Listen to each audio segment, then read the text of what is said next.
Hey adventurers, so today's going to be another book review. This is going to be for The Last of the Mohicans by James Fenimore Cooper. This is historical fiction, it's a classic, basically all those same things. Yeah, we're going to get into this and we're going to hope that I can do this without getting too many interruptions because people are shooting off fireworks today, even though it is what day? The 7th when I'm filming this. So anyways, let's get going and see what happens.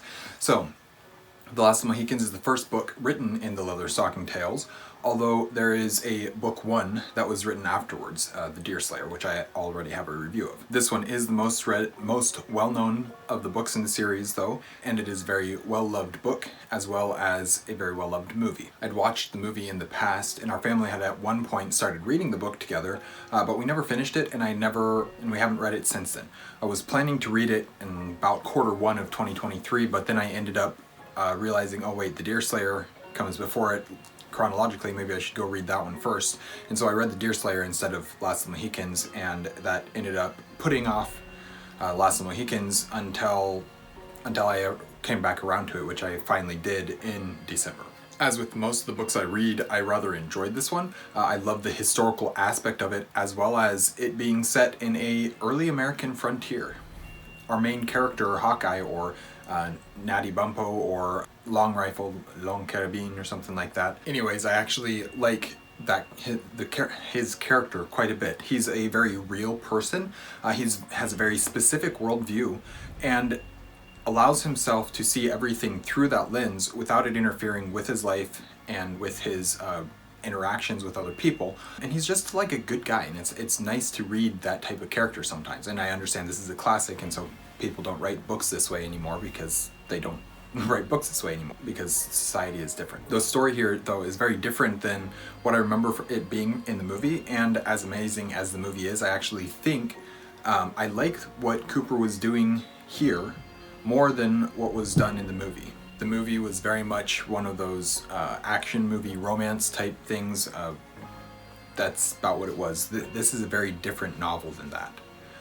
I will have to rewatch the movie though and see if my memory is accurate or if I'm mixing it up with some other ones. I think that there might be some memories that are getting of Last of the Mohicans that are getting combined with Dances with Wolves, and I'm not sure what scenes go to which movie because it's been a long time since I watched either of them, but I do want to rewatch Last of the Mohicans at some point.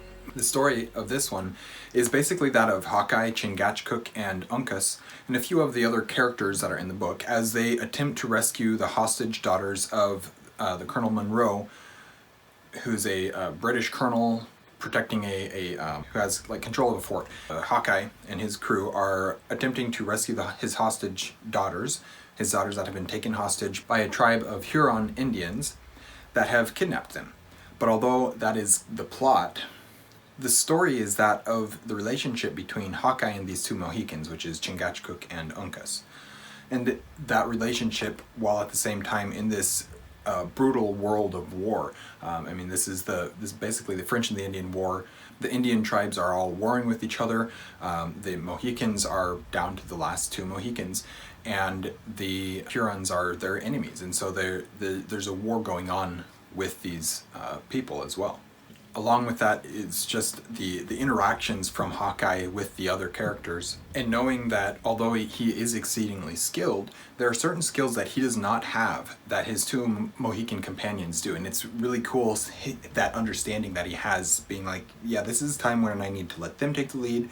They're going to be able to do things that I cannot do. We also get a lot of discussion regarding culture and religion to some degree, and although of course it's not preachily done, but Hawkeye does a lot of reflecting on the differences and similarities of the cultures of and how the nature of the white man is different to that of the Indian. I found that discussion and that conversation that he was having throughout the book extremely fascinating, and I feel like that's far more important part of the story of this book than the plot itself is. One of the things that Cooper is super well known for, or possibly infamous for, is his prose. Most people consider him to be to have extremely purple prose, and that he's far too wordy. Maybe it's just because I like that sort of thing, or maybe because I was listening to the audiobook, or something else, or some combination, I'm not entirely sure, but I didn't find that to be the case at all. I found that the writing fit the story that was being told excellently. and it served to immerse me in the world and setting, even though I was sitting at a desk in front of a computer, basically as far away from the actual setting of this book as you can possibly be.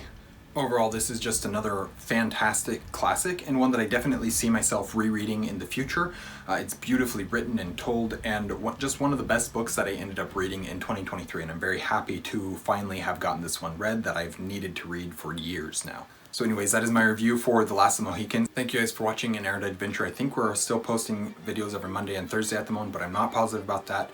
We will see you guys again soon. Stay warm.